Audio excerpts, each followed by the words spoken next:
There is something in your life that might be quietly taking your future from you. And the weird part is, it probably feels completely normal. You might use it every day. You might even feel like you need it. You might be proud of it. But every month, it takes a piece of your paycheck before you even get a chance to use that money for yourself. It can delay your savings. It can keep you in debt. It can make moving out harder. It can stop you from investing.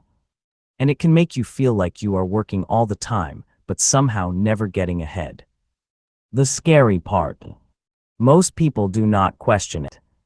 They just accept the payment, accept the stress, and tell themselves, this is just part of being an adult. But what if one normal-looking decision is the exact reason your money keeps disappearing?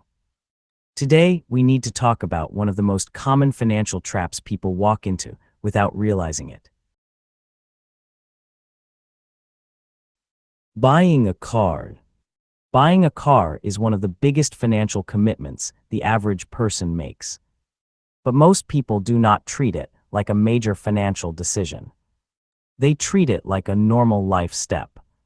You get a job, you need transportation, you go to a dealership, and suddenly you are sitting across from someone asking, "So what monthly payment are you comfortable with?"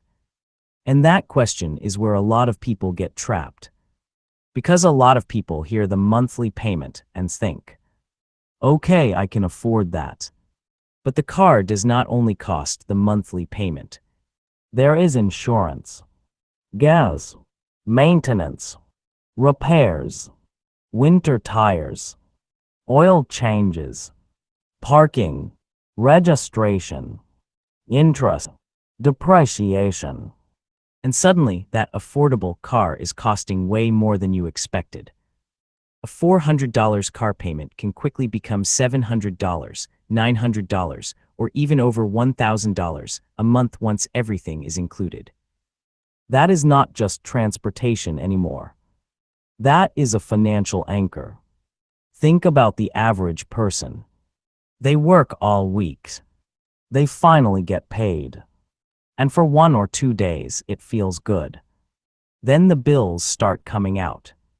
Rent, phone bill, subscriptions, groceries, credit card, insurance, car payments, gas.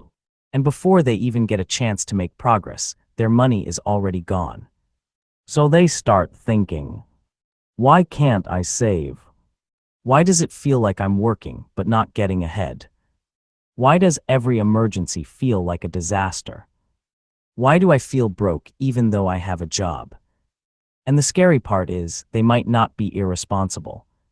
They might not be lazy. They might just have too many fixed payments. And a car is one of the biggest fixed payments people lock themselves into. The problem with a car payment is that it does not care if your month was hard. It does not care if your hours got cut. It does not care if you had an unexpected bill. It does not care if your rent went up. It does not care if groceries got more expensive. The payment is still due. Every month. For years. Cars are tricky because they feel like freedom. And in some ways, they are. A car can get you to work. It can save you time. It can open up opportunities. It can help you live your life.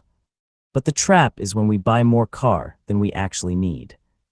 Because dealerships do not sell you the total price first. They sell you the monthly payment. They make it sound manageable. Only $499 a month. But then the loan is stretched over 6, 7, or even 8 years. And by the time you realize what happened, you are stuck paying for a car that is losing value every day. That is the part people do not talk about enough.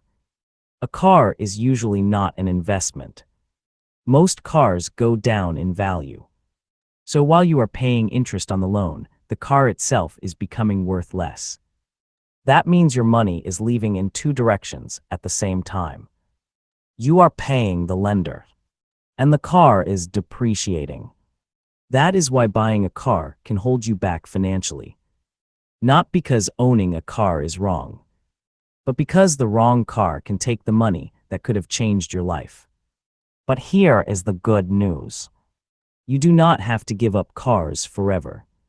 You do not have to walk everywhere. You do not have to ride a bike in the snow. You do not have to become extreme. The solution is not never buy a car. The solution is to buy a car in a way that still lets you build wealth. Because the goal is not to look rich. The goal is to become stable. The goal is to have money left over.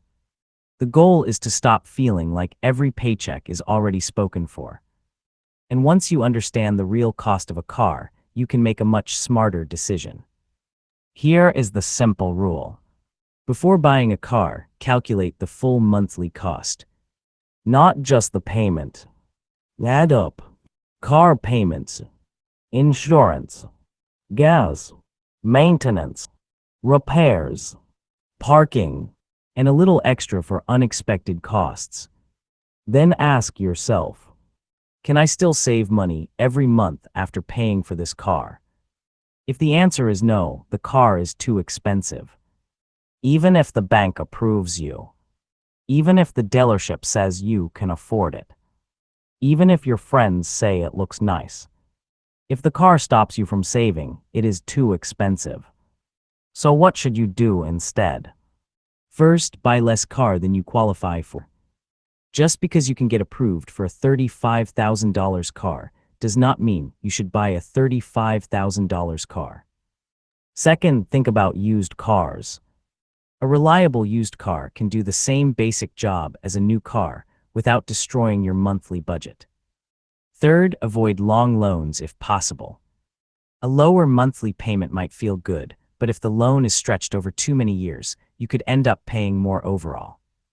Fourth, do not ignore insurance. Some cars are cheap to buy but expensive to insure. Always get an insurance quote before buying. Fifth, give yourself breathing room. A car should make your life easier, not make you scared to check your bank account.